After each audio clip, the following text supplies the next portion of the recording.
We invite you to stay tuned for the live broadcast of the Sunday evening Bible study of the Mayfield Drive Baptist Church, located at 271 Mayfield Drive, Smyrna, Tennessee. We will now join the service. Well, it's good to be back again tonight. Before we get started, I would invite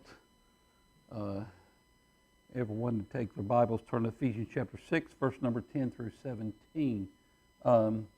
We are going to continue our study on the doctrine of Satan and how we are to, how shall I say this, how we are to protect ourselves in the area of using the Bible. Ephesians chapter 6, verse number 10, as we'll begin there, as Paul is writing the church of Ephesus. He said, "Finally, my brethren, be strong in the Lord and in the power of His might. Put on the whole armor of God, that you might be able to stand against the wiles of the devil, for we wrestle not against flesh and blood, against principalities, against powers, against rulers of this darkness, of the darkness of this world, against spiritual wickedness in high places. Wherefore take unto you the whole armor of God, that ye may be able to withstand in the evil day, and having done all to stand, stand therefore, having your loins girt about with truth, and having the breastplate of righteousness, having on the breastplate of righteousness, and your feet shod with the preparation of the gospel of peace. Above all, taking the shield of faith, wherewith ye shall be able to quench all the fiery darts of the wicked." Now, this is kind of a question thing, so I kind of want to get some input on it. With everything that's being seen, what's happening in churches and what is happening in the realm of governments, is God or Satan having more of an influence? Which one's having more of an influence? Satan. Well, why is that? Why? And of course, that's the question, why? But does it mean that God is less powerful than Satan? You answer that correctly, and that's about what I put as far as that the answer to that question that I posed. That Satan's given more leeway. Doesn't mean that God is less powerful. It just means that people are allowing Satan to have more influence. And so, with that being said, we're going to continue with our study so you understand why this study is so important. So, we're going to look at with letter E. That's on page number 2. And I'm not sure that, did we get there, Sister Katie? Okay. I believe that that's where we were. But the devil attacks with our own desires. And of course in Genesis 3:6, the Bible tells us, "And when the woman saw that the tree was good for food, and that it was pleasant to the eyes, and a tree to be desired to make one wise, she took it." That's the whole thing. See, the Bible tells us we wrestle not against flesh and blood. Our flesh and blood is not the problem. We just go where we go.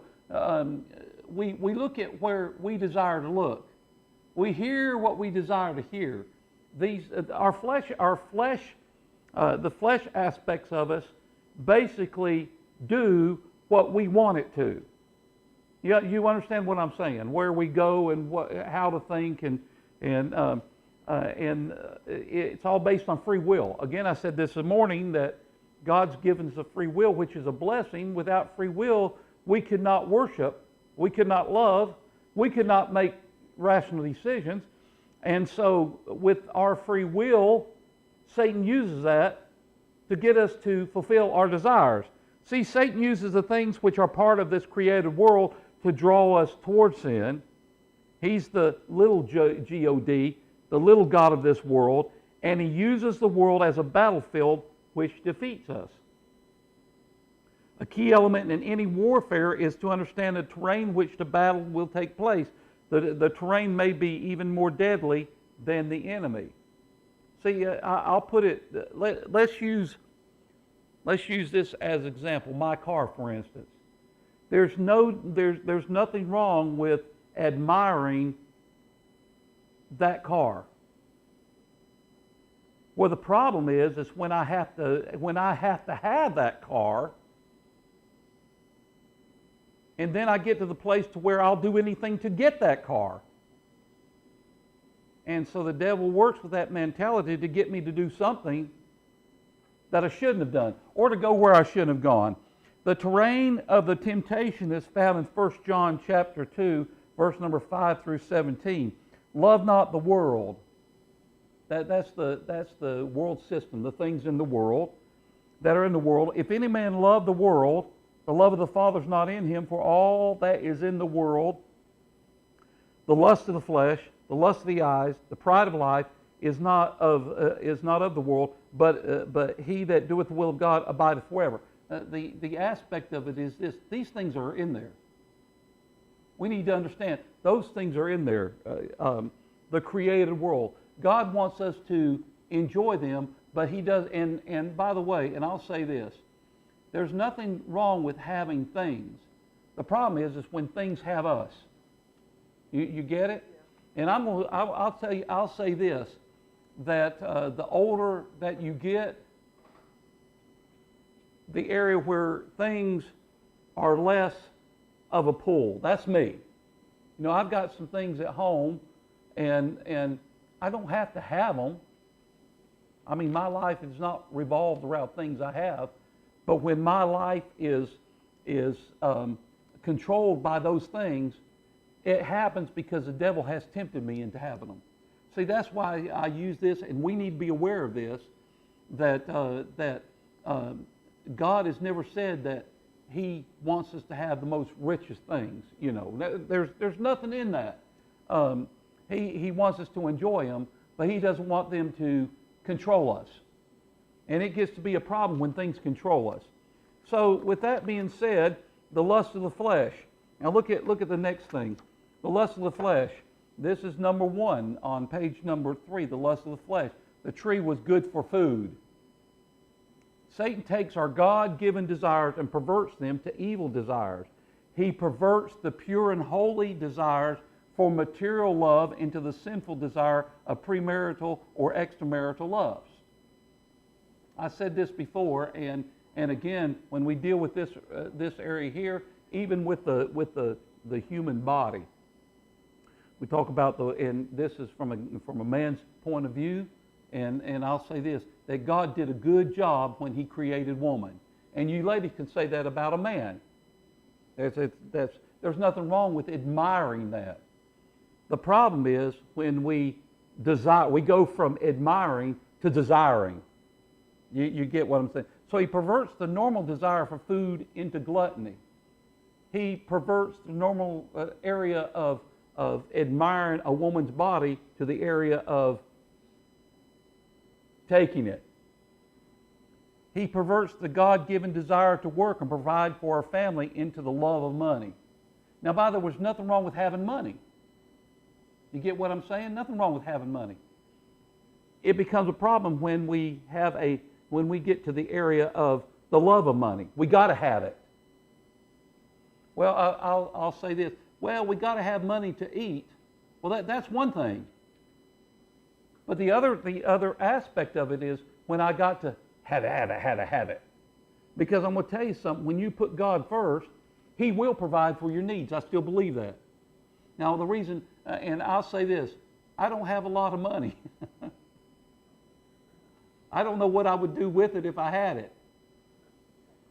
Say what, Katie? Exactly, yeah. You know what I'm saying? I mean, I don't know. In fact, I thought it was the first time I ever had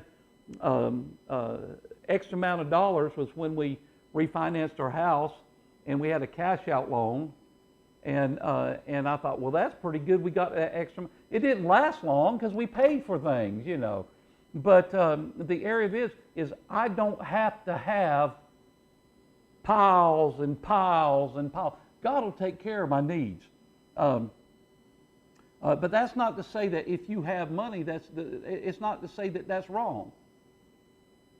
It's when money becomes a problem when you love that more than you love God. Now look at this. Look at number B here.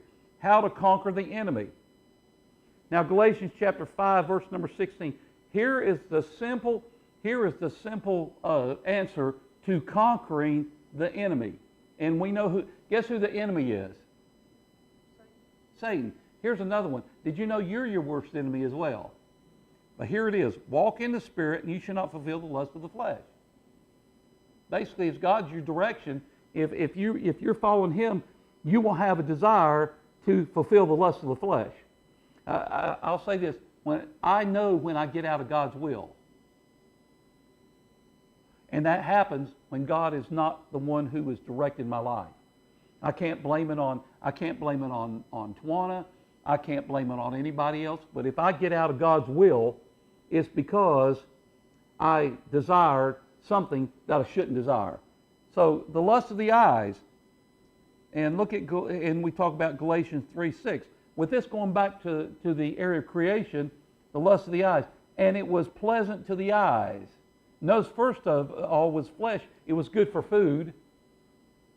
But this other thing is, the lust of the eyes is I like to look.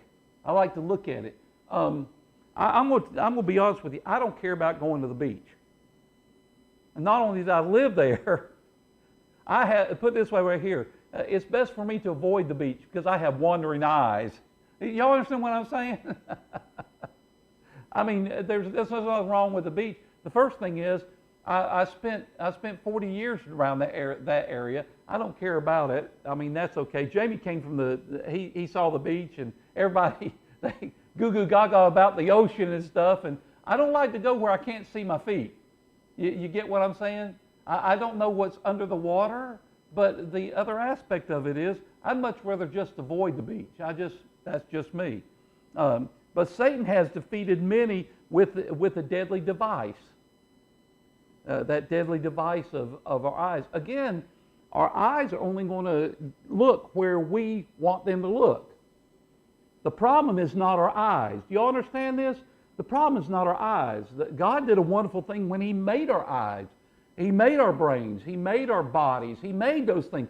That's not our problem. It's like, and I'm going to use this as an example, and of course, to Chris it might be a bad example. But my car's sitting over there.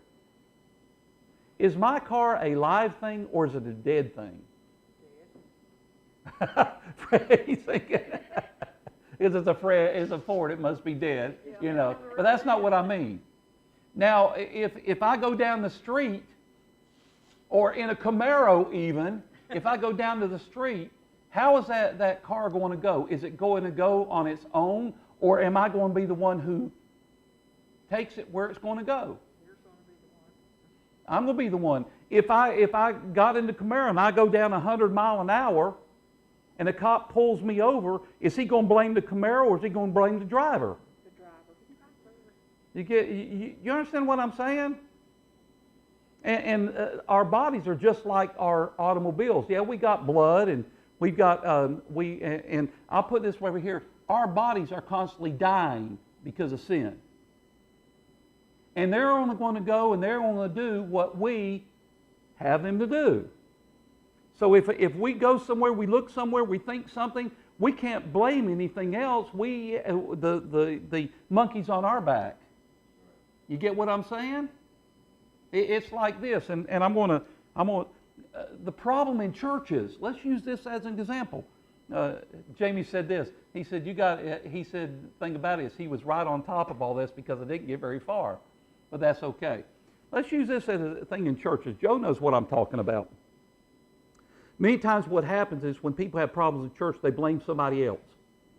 Am I right, Brother Joe? That's right. Blame somebody else. In other words, sister so-and-so. Or this brother or something did whatever. On the other end, when we talk about how people, when they do something to us, What has Christ told us to do? Pray for those who despitefully use you. Do good unto those who and basically what it comes to, we always blame somebody else for something. Put it this way right here. I'm going to use Chris. He's right in my line of fire between these two ladies right here. But if I got a problem, and I'm saying I got a problem with Chris, guess where the problem lies? It lies with me. You understand where I'm talking about. So in this area here, I can choose to either love Chris or I can choose to despise Chris. But if I despise Chris, guess who was the influence in that? Satan was the influence, but he never made me do that.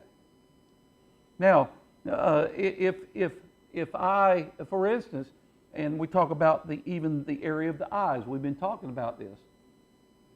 And I use this as an example. We had one church I pastored, and I mentioned this, and down at the second church that I pastored, it was one of them down in Florida. So, Brother Joe, you know this is not the church that I'm speaking of, but this is one church in Florida. We had a lady, and because of me doing the funeral of her grandmother, her and her fiance came to church. And she was dressing like the world. She didn't know any different. And she would wear these short skirts. And all of a sudden the deacons called me back there. Preacher, you need to talk to that girl about that church, about that dress. I said, that's not my place to do that. And basically, if you weren't looking where you shouldn't have been looking, you get what I'm saying? The problem is, she didn't know any better. Now, if I went to her and started getting down on her, guess what would have happened? She would never come back. And as time went on, she did accept Christ as personal Savior. And the last I heard, he was a deacon at that church. They got married. He was a deacon at that church, and she is working as church secretary. But guess what her clothes started doing? Her clothes started coming down. So the area was not the problem with that girl's skirt. The problem was the eyes of those deacons. You get it? So here it is right here. He has defeated with many of the deadly devices. Now I'm going to put it this way right here. And I've seen this happen. You get somebody that knows Christ as personal Savior, a young lady, and she wants to dress like. Now there's a problem there. If she's dressing to attract the world, that's the problem. And guess who's behind it? I used to, and it was funny, even at Easter. No, ladies, don't get on me. Easter, guess what the ladies always had to wear, had to buy? Either a new hat or a new dress, because they wanted everybody to admire it, you know. And that's fine, you know. But the idea is we're not there to try to attract the attention unless you're unmarried and you're like the floundering peacock and trying to catch a man, you know. But anyway, but the problem that we've had, and the problem that man has had, is this thing about the eyes. Be careful, little eyes, what you see. Be careful, little eyes, what you see. Now here's something else, and let's just say that you have a young lady, and she's dressing provocatively. See, I can choose to lust, or I can choose to just move on. You get it. We got to be careful how those eyes are used. The eyes are a good thing to see colors and beauty and that. But keep in mind, Satan can turn that around and he can use that to destroy your life. Now, look at this. Satan, look at this right here. In Joshua chapter 7, verse number 20 and 21, Satan conquered the army of Israel this way. Achan said, indeed I have sinned. When I saw, I coveted, I took, and I hid. That was basically what happened when you go back to Joshua, and I would encourage you to read this, that they could take the booty, they were to turn it in. And Achan took some of it, hid it in his tent, I think is what it was. And Israel was wondering why they were losing the battles. Nobody knew what Achan had done except God. I saw it, I took it, and I hid it. Here's something else when we deal with this. In the book of Acts, here's another thing. And there were two people in the church. Who was those two people? There was one that Ananias and Sapphira. And remember in this, we never hide anything from God. Ananias and Sapphira. And the whole thing was they had agreed as a church body that they would sell this property, and whatever they would get for the property, each one, they would bring it to support the church. And Ananias and Sapphira decided they will keep back. Nobody knew anything different. I got this amount, I saw that amount, I got that amount, and I hid part of the amount. You see how that works? And they didn't bring, nobody was any wiser that that had happened. But they kept part of it. Ananias died first, didn't he? And while they were carrying out the body, in fact, they'd asked, I think it was asked, well, did you bring, yeah, I brought the whole thing. He died right there. And then Sapphira, they asked her, yeah, I brought the whole thing. And while they were carrying him out, she died right on the spot. So it's interesting why, whether it's with Achan, and you see that in Joshua 7:20 through 21, or whether it was Ananias or Sapphira. And I'll give you another one that destroyed his life because of his eyes and pride of life, was a fellow by the name of Judas Iscariot. For those pieces of silver, 30 pieces of silver, I think is what it was. The price of a slave. I saw it. Then he tried to take it back. They wouldn't take it back because of blood money. Why do you think people get caught up in the lottery? I guarantee you a lot of churches, if they would quit spending that money on the lottery and bring that $5, $10, whatever, bring in the church, look what that could do. Man. We used to, when the lottery started in Florida, we could always tell when the old folks would get their Social Security because the lines would be lined up. I'm serious. And they wonder why God doesn't bless them. Well, it's a pride. Well, I see that big numbers, and if I play that lot, chances are I'm going to get it. No, chances are you're going to lose that. So Satan conquered the man after God's own heart this way. David saw and coveted and took Bathsheba. And then he hid his sin. And when you go to 2 Samuel, let's go to 2 Samuel. Let's go back there. In 2 Samuel chapter 11. How many familiar with this? Now, by the way, I'm going to tell you something. One thing about David, when you deal with this, and let's look at verse number 1. We might be here a little bit. But in those days, it was the normal for women to bathe on the rooftops. The houses in those days were not very big. And look at verse, and I'm going to give you another one. David was called a man after what? God's own heart. Does that mean that he was perfect? No. Does that mean that David, by the way, with David being a man after God's own heart, does that mean that David would never fall into sin? No. And it came to pass after the year was expired, at the time when the kings went forth to battle, that David sent Joab and his servants with him and all Israel. That's chapter 11, verse number 1. And all his servants with him and all Israel, and they destroyed the children of Ammon and besieged Rabbah. But David tarried still at Jerusalem. But I thought about this, Brother Joe. Many times the king would be with them out there. He would be with them. He would be out with the soldiers. He stayed behind because I think he knew Bathsheba was out there. You can kind of look in this.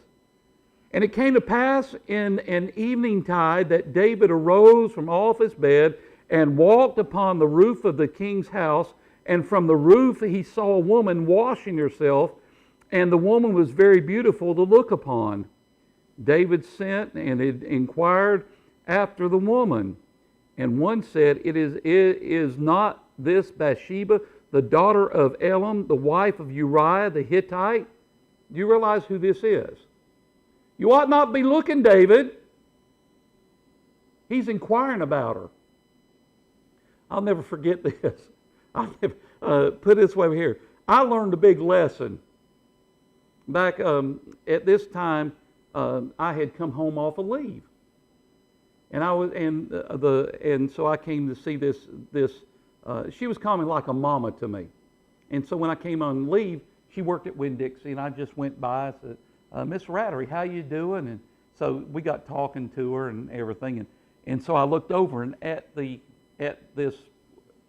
my eyes saw this beautiful blonde-haired girl. I mean, she was like this. I mean, just, man. And I got, well, who is that? She was telling me her name and everything, and she said, I can get her number. Well, I was looking this direction. Miss Rattery thought I was looking at this direction. The difference is, it's almost like looking at Rachel and you're being pointed to Leah. You get what I'm saying? Leah was not that pretty. So anyway, I got her number. Well, in the meantime, I was kind of getting back with Tawana. We weren't really official. So anyway, I got the telephone number. And I called her, talked to her. She said, yeah. So I was to go to, it was a Pentecostal church to go meet up with her, you know. So I go to this Pentecostal church, and she told me, she said, and I told her I was going to be in my uniform, knew who to look for. She said, well, I'll be up in the choir. So I go in there, they're practicing, and I couldn't see the girl. You know where this is going? Yeah. Okay. I was looking for Rachel. Leah was up there, you know. She came down, and she said, Bernie, I said, yeah. She said, I'm so-and-so. I don't remember what her name is. I said, oh, what did I get myself into? Well, she said, in a minute, we just had practice. We'll go back. We got to go back up in the choir. Now, this was bad on my part, but when she went up choir, I exited stage right, you know.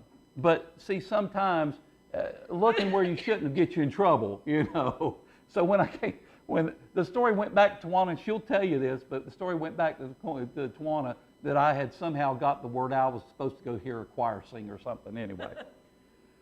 But in this area here, we go back. In verse number 4, and David sent messengers and took her.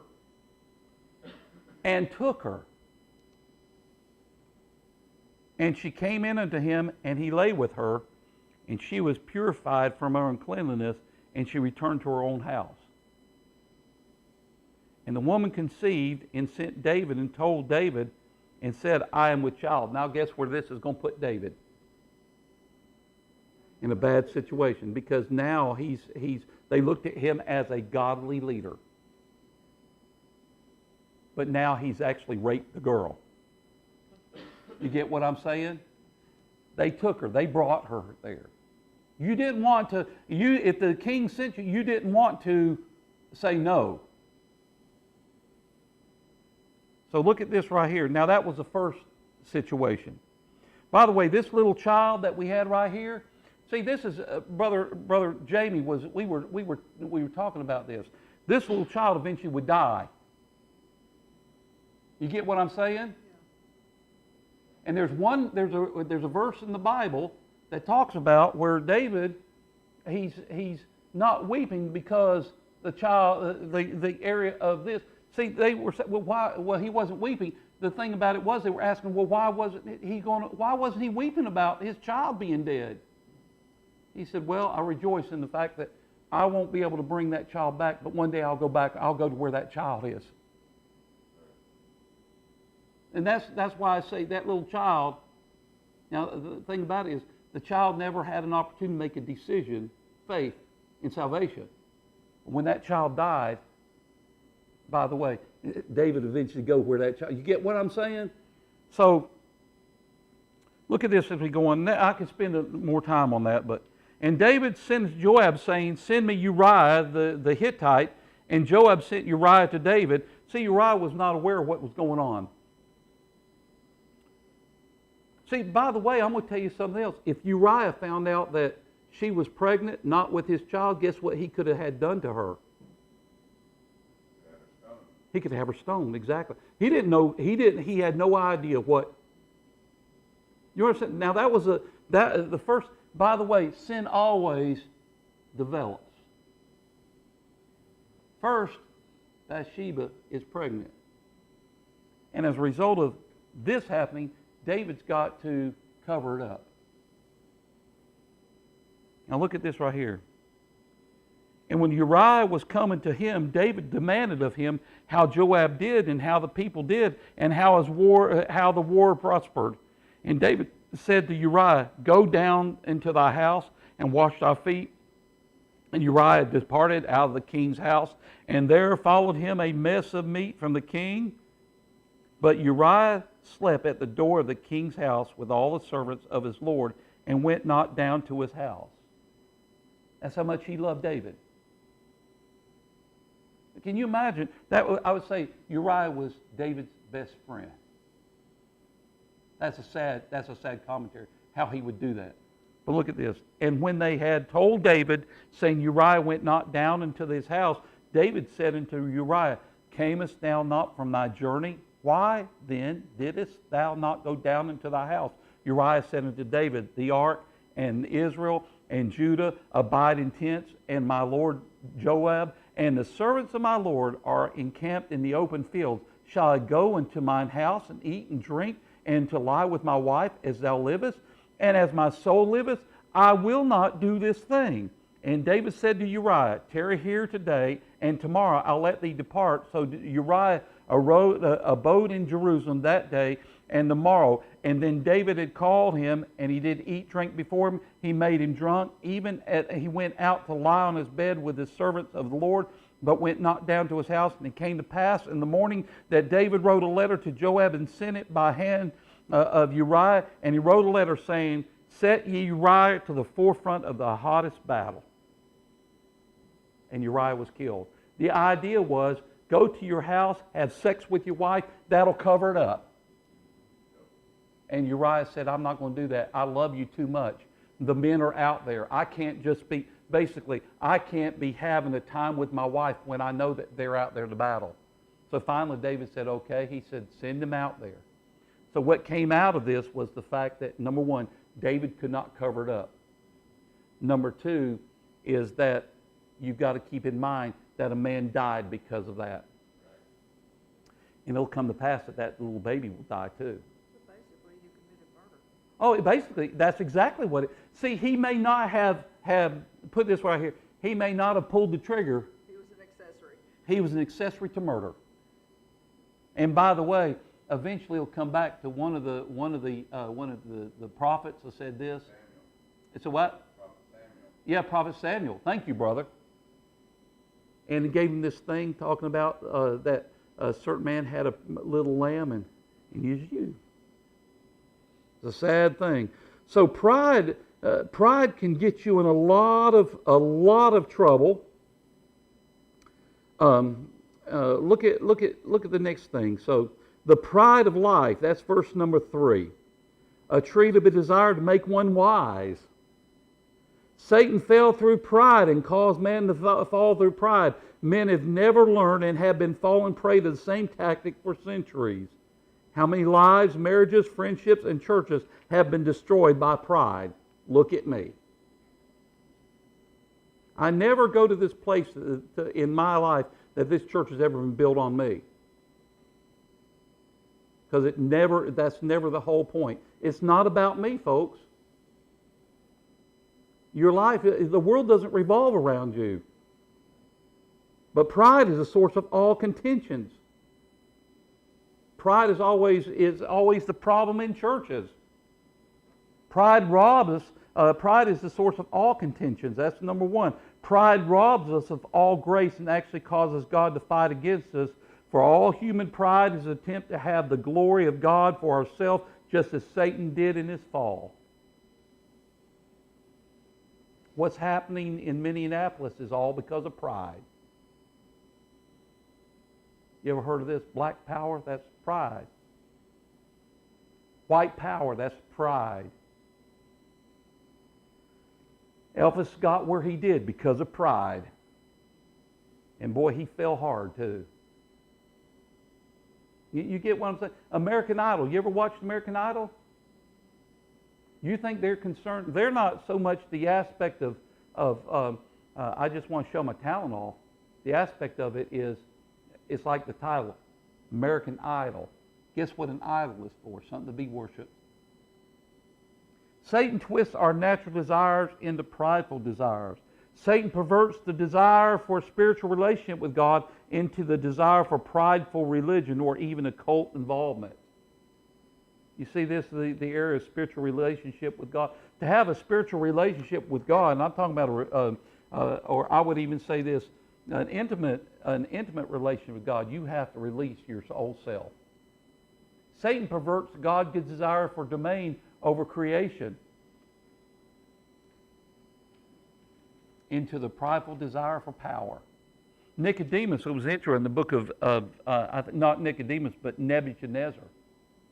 If you remember old Nebuchadnezzar, what's interesting, he was the fellow that I have built this kingdom. He's the one that built that big statue up. He said, he said, I got this by my own power. And the writing on the, you remember the finger in the wall? How many of you remember that? That was in the book of Daniel. And go back to the book of Daniel. I wish I had my big black Bible. Belshazzar, yes. Did I say Nebuchadnezzar? Okay, Belshazzar, yes. And he gets up there and he said, I have built this, and I want to be sure where I get this, because I don't have my go to Daniel 3. Daniel chapter 3. Thank you. Made an image of gold. That was Nebuchadnezzar. Yeah, Oh, okay. and I'll put this right here. And they stood up before the image, and while they were having a party, the finger appeared. And basically what the finger said, you come short. And your power is going to be taken away, and you're going to be like the beast in the field. And you're going to find out one thing that when we deal with it, and I wish I'd had my Bible because I had a lot of notes in there. The one thing we need to be aware of it, that God is one who sets kings and leaders in areas of leadership in countries to do one or two things, either to destroy that country or to build that country up. You get what I'm saying? And I'm going to give you a footnote that if we end up with a sorry president, guess who wanted the sorry president? I'll be honest with you. The sorry people. I'm going to put it this way right here, and I'm just going to go ahead and say it. When God's people are not where they need to be, they want a sorry president. You get what I'm saying? Do you understand what I'm saying? God will give people what they want. And it's interesting. I was watching. What was the guy's name? And Sean Hannity. You ever seen Sean Hannity? Anybody see him? Well, Sean Hannity sent some person out, was asking about the contender, our contender, you know. And they was asking, well, what has this person done for you? Well, health. Joe Biden, you know. And one lady said, well, he's done health. Well, what has he done about health? She said, you're asking the wrong person. They want to say he's done a good thing, but they can't say what it is. The thing about it is, God will turn a people over to get a destructive leader. The best thing this country's had in a long time is Trump. You get what I'm saying? And so with Nebuchadnezzar, he had this mindset, I'm the one that you know, I got all the power. Check that one out. And that was the area of the aspect of pride.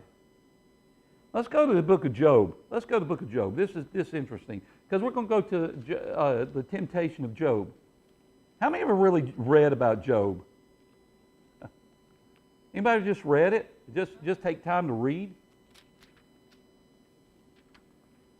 See, the devil attacks under limitation. God restrains the work of the devil in the world, and he still does.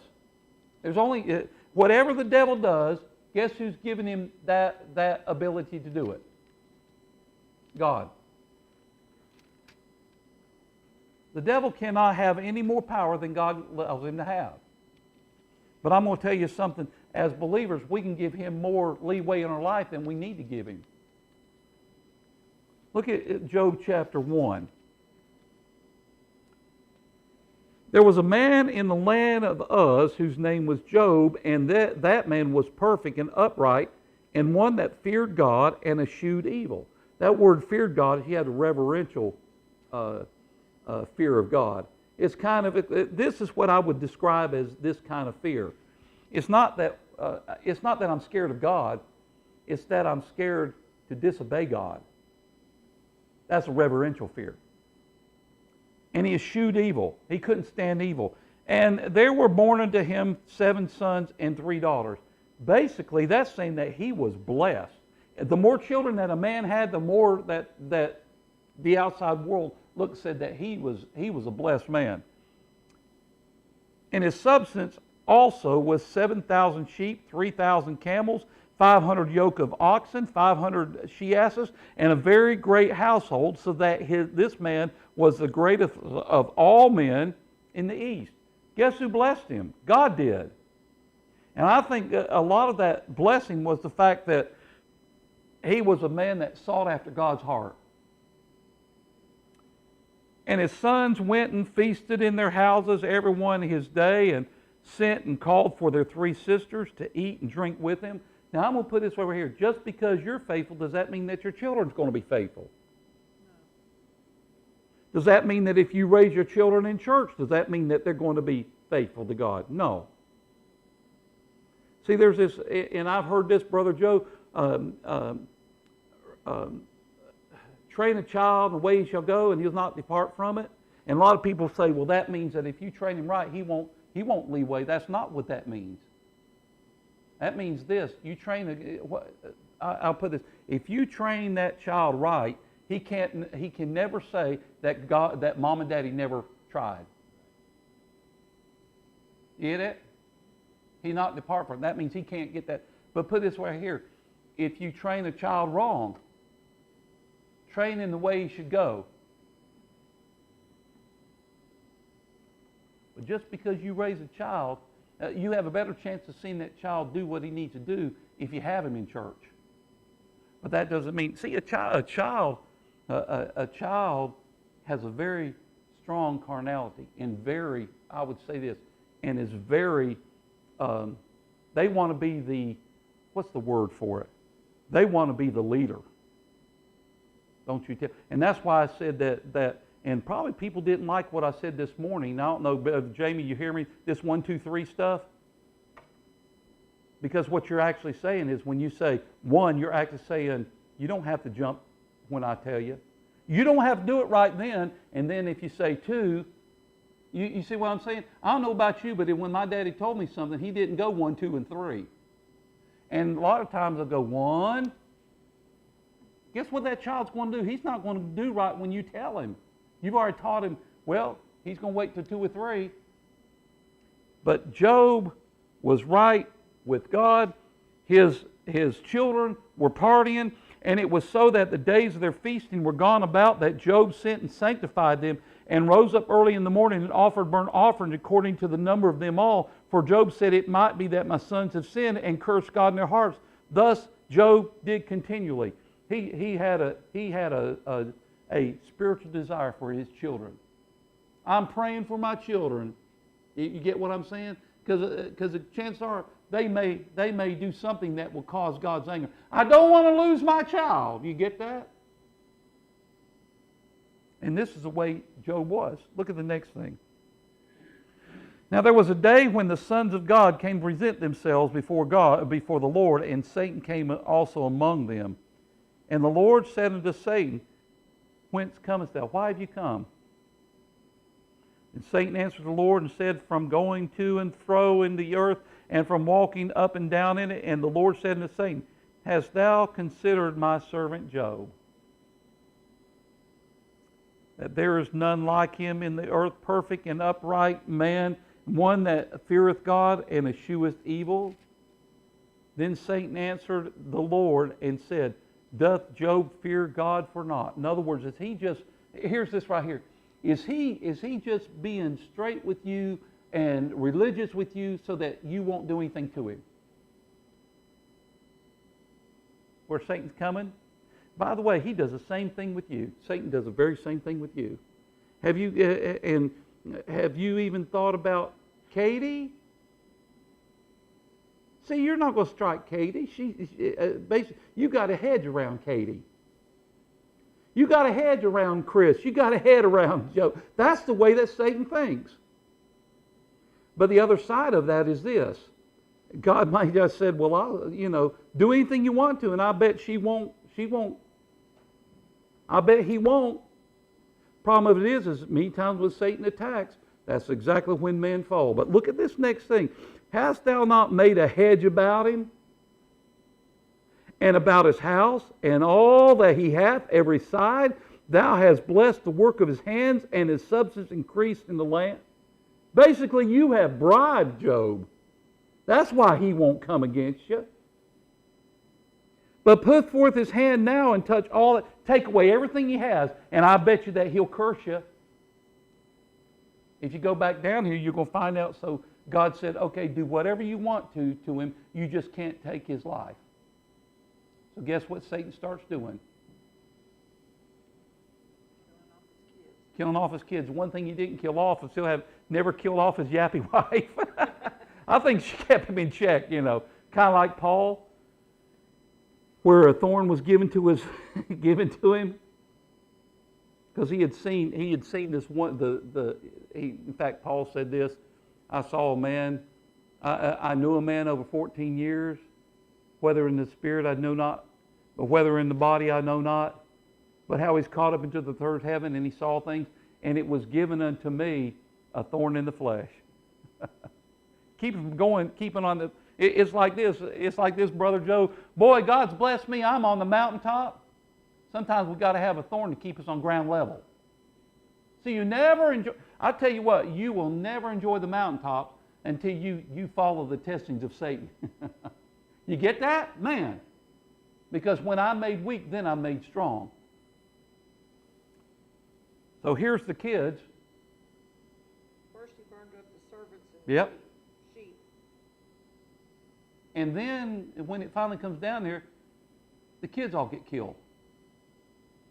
If anything, that would cause the average person to start cursing God. What have I done? By the time you get to the end of Job, you're going to find out that he's like a lot of us, finally start getting tired of it. Like a lot of pain. You ever heard of somebody that hurts all the time and finally they just want to check out? He gets his yappy wife. His wife tells him, just curse God and die. You don't need to put up with this, Job. If God loved you so much, He would have kept this from happening. But Job, curse God and die. If it bothers you that much, curse God and die. And he said, and this is what I like what Job said. He said, naked came I into the world, and naked will I go out. Blessed be the name of the Lord. You came in with nothing, you go out with nothing. But by the time you get to the end of Job, Job begins to question God. And it's like, I like this, got to the end of it, and I was saying, so God makes this statement to him, Job, why are you coming with all these dark questions? Were you there when I created the world? And no. Was you there when I set this in place? No. Well, don't you think I know what's going on? Don't you understand that I know what the devil's doing? Don't you understand? But do you know the bigger picture that I've got for you? So in this area right here, the devil attacks, but under limitations. That's number A. God restrains the work of the devil in the world. Satan has many limitations in his own nature. He's merely a created being and possesses none of the exclusive attributes of God. He is not at all present. He's not present at every place. He's like a roaring lion. He can't be at every place. He's not omnipresent. So he is not all present. You get that? That's number one. Did you get that one, Katie? Okay. He's not all present. So if he's at your house messing with you, Katie, he ain't in my house, but he does have demonic entities that are working. Satan came before God from the earth where he had been wandering to and fro. The devil can only be at one place at one time. He is not all-knowing. He had no idea how Job would respond or that his entire plan would end in the future. But I tell you one thing, the devil does know how you think. You get what I'm saying? He knows how you think. He knows what I'll put this, one thing that may not defeat me, it might defeat you. One thing that might not defeat you might defeat me. Why is it that people commit suicide? Why do you suppose that is? What's the main reason people commit suicide? Can't take it anymore. Where does it start? Does it start here, here, here, or does it start here? It starts right here. It's like running a race. I used to run 10 miles at a time. He was getting ready for cross-country training. If you know anything about that, the one thing that would defeat you is your thinking. You set your mind on the finish line. What the devil does is he comes along and says, you can't do it. And it starts right here. So the devil he's not all-knowing, but he knows how you think. He's not all-powerful. He has as much power, but he's so conscious of was so conscious of his inability to overcome God's power that he didn't even attempt to do so. He doesn't have as much power as God does. But I'm going to tell you something. You need to have respect for the devil. Don't ever get the idea, like I heard by Pentecostals, that you can just bind Satan. You can't bind Satan. Satan is not sovereign. He cannot tempt a believer except by God's permission. Anything that the devil does, it has to be by God's permission. Now, why does God permit it? I'm just giving you this.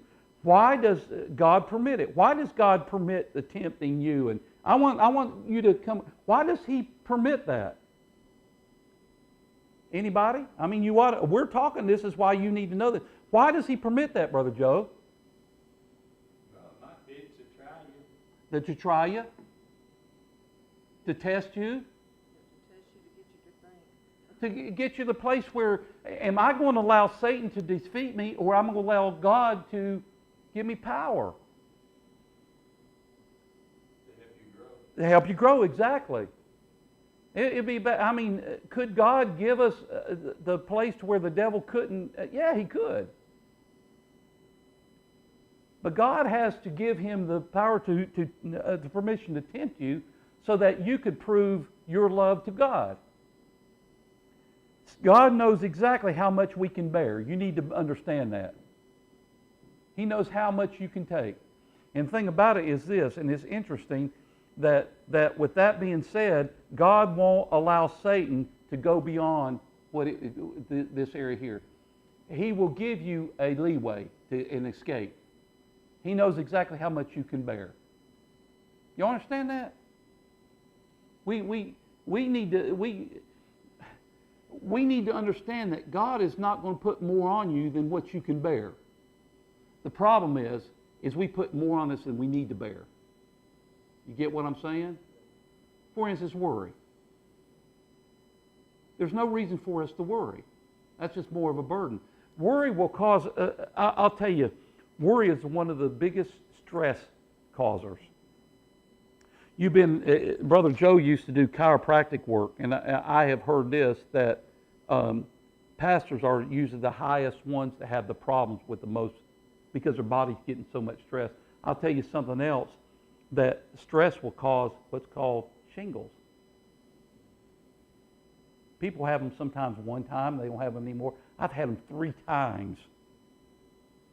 I've had them inside, I've had them outside. And when that happens, I put more on me than I need to be putting on me. And the devil uses that. But God will not put more on you what you can bear. You just need to quit putting more on you than what you need to bear. Look at, in fact, in 1 Corinthians on here, there hath no temptation taken you, but such is common to man. But God is faithful, who will not suffer you to be tempted above that you're able, but with the temptation also make a way of escape, that you may be able to bear it. There's not a reason why, and I don't understand the whole ins and outs of suicide. And I would never say I understand what these people go through. We had a fellow that was a camp director. Took a 12-gauge shotgun, put it in his mouth, and blew his brains out. I don't know what was going on with him, but he allowed too much to bear him down.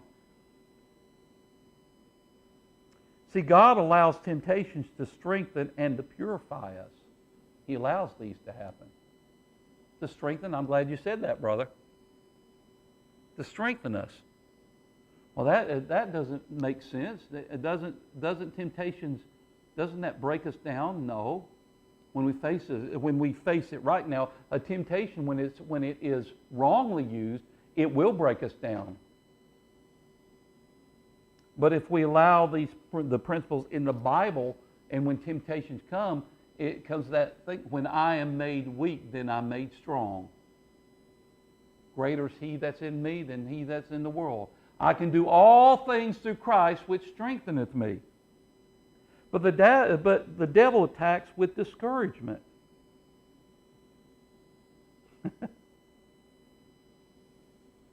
How many of you have ever been discouraged and you felt like nobody cared? You been there? Brother, I'm going to tell you, and I talked to Brother Joe about this. Nobody knows what a pastor goes through. Nobody, except another pastor. Do you think I ever get discouraged? Could you ever tell when I'm discouraged, when there's something on my mind? It's about a year ago, I think you were telling us you were sort of Oh, yeah. discouraged. I cover up a lot. But it happens, and when we talk about discouragements, if the devil can discourage you to the point of just giving up, guess what will happen? I'll quit. Yeah, exactly. It's because what happens is we start looking. Here's what happens. The devil wants you to measure up to everybody else's standard. That's what pastors do. We try to measure up to everybody else's standard instead of looking, what is God's standard for me? It's not about what everybody else is thinking. It's about what is God thinking. So the devil will attack with discouragement. He caused Job great suffering with the loss of virtually everything he had in rapid succession. I don't mean it was over a period of years. I mean it's like boom, boom. About the time he got this happened, he loses his servants, and then all of a sudden this happens. He loses. I mean, it was one thing after the other. I can't take anymore, you know. It caused Job great sorrow with the loss of all his children in one day. It would be bad enough to lose one child, but to lose all of them in one day when he had prayed to God and said, I'm giving sacrifice, I'm praying to you just in case. I don't want to see you take them because they did something. And all of a sudden, he caused Job to great sickness with the loss of his health. What's interesting about that sickness? If you go back and you look to where talking about his sickness, sickness back in those days, it wasn't about going to the doctor and getting a shot.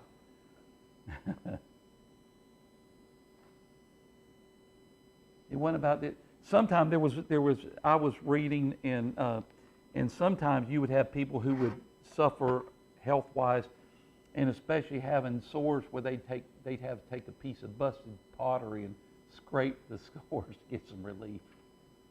In fact, the Bible says that there was a man that sat at the gate having the dogs lick his sores. So Job suffered all this. And what's interesting is this, we'll get to the next thing. Through all this, his wife was on him all the time. I'll say this about my wife. I've got a good wife. She's a good encourager. And there was times when I've gotten discouraged, and had it not been for Tawana, I may have just quit. And so we kind of work as a team. She gets discouraged. Brother Joe, I tell you what, you know exactly what. And the devil will on one side, God is allowing the devil to test us. It doesn't mean that God hates us. It's like riding a bicycle. How many of you remember that? Ride a bicycle? Did your daddy teach you how to ride a bicycle? How many times did you fall? Let's don't talk about it. I don't know what it is about bicycles and carports. When I was a kid, you know what I'm talking about? You could be in a neighborhood, and there's something about a carport has a suck hole. That's exactly, I don't care, there could be 100 houses down there, or it could be one house.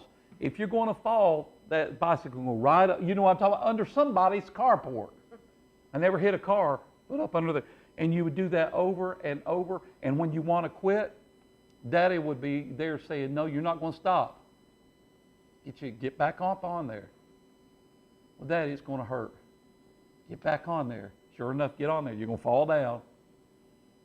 Just imagine that. That's exactly what God's doing. He's strengthening us, teaching us something.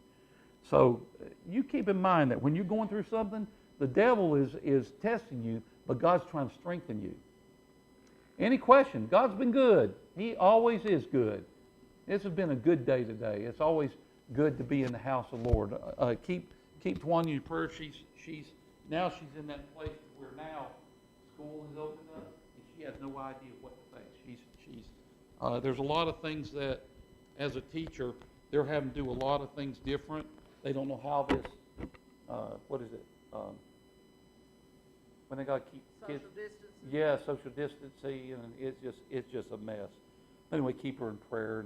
I'm glad Brother Jamie, you got back safely, and then be ready for him. What's it called? It hymn histories. I imagine I found that. What was that last guy we were studying? The ugly guy. Who? I bet Isaac Watts was Leah's brother. These people on there wonder. Yeah. No, I'm kidding. But that was interesting. Who was it? David? Was it David that was working for? Who was it that was working for Rachel? Huh? Jacob was working for Rachel, and then the dad said, "I'm gonna give you the ugly one." We had a preacher called that old warty nose Leah. He had come in with a veil and pulled it. Oh, whoa! Then he had to work another, 14 years or something? I think I would give up after that one, I'm stuck with her. But anyway, God is good all the time, amen? God is good. It's been a good day to be here. And so pray for one another. And Sheila, you doing good? Good. And Katie. Katie, you doing okay? And Susan and Chris, everybody, y'all doing good? Let's pray for one another. Really do that. And as we get ready to go home, I'm going to ask Brother Jamie, I'm going to ask you if you dismiss us in a word of prayer. Would you do that, please, brother?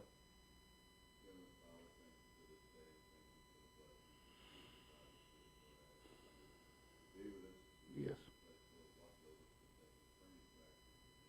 Yes.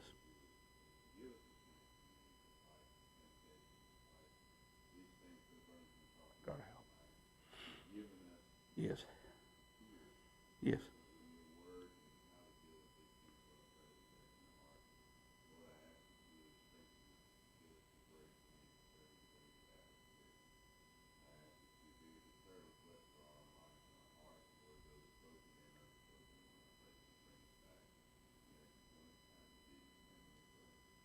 Amen. Amen.